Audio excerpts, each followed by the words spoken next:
Hello, good morning. ഞാൻ എൻ്റെ motherhood enjoy ചെയ്യുന്ന ദിവസങ്ങളാണിത്.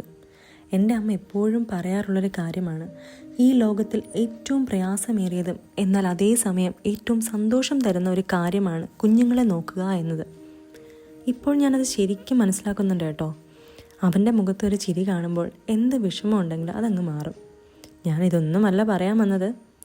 അമ്മയായതിനു ശേഷം ഞാൻ ഏറ്റവും കൂടുതൽ പരാതി പറയാറുള്ളത് എനിക്കൊന്നിനും സമയം തികയുന്നില്ല എന്നാണ്.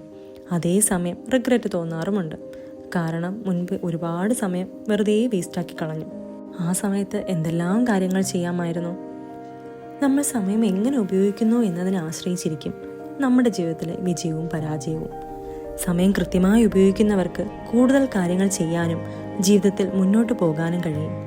സമയമാണ് ഈ ലോകത്തിലെ ഏറ്റവും വിലയേറിയ സമ്പത്ത്. നമുക്ക് നഷ്ടപ്പെട്ട പണം തിരിച്ചു പിടിക്കാനാകും, എന്നാൽ നഷ്ടപ്പെട്ട സമയം തിരിച്ചു പിടിക്കാനാകുമോ? ഒരിക്കലുമില്ല. അതുകൊണ്ടാണ് സമയം കാത്തിരിക്കാത്ത ഒരു പ്രവാഹം എന്ന് പറയുന്നത്. അതുകൊണ്ട് സമയം പാഴാക്കാതെ ഓരോ നിമിഷവും അറിവോടെയും നല്ല കാര്യങ്ങൾക്കായി ഉപയോഗിക്കാൻ നമ്മൾ പഠിക്കണം. സമയത്തിൻ്റെ മൂല്യം തിരിച്ചറിഞ്ഞ് പ്രവർത്തിക്കുക എന്നതാണ് വിജയത്തിലേക്കുള്ള ആദ്യ പടി. അപ്പോൾ ഇനിയും സമയം പാഴാക്കരുതേ. Thank you. Have a nice day.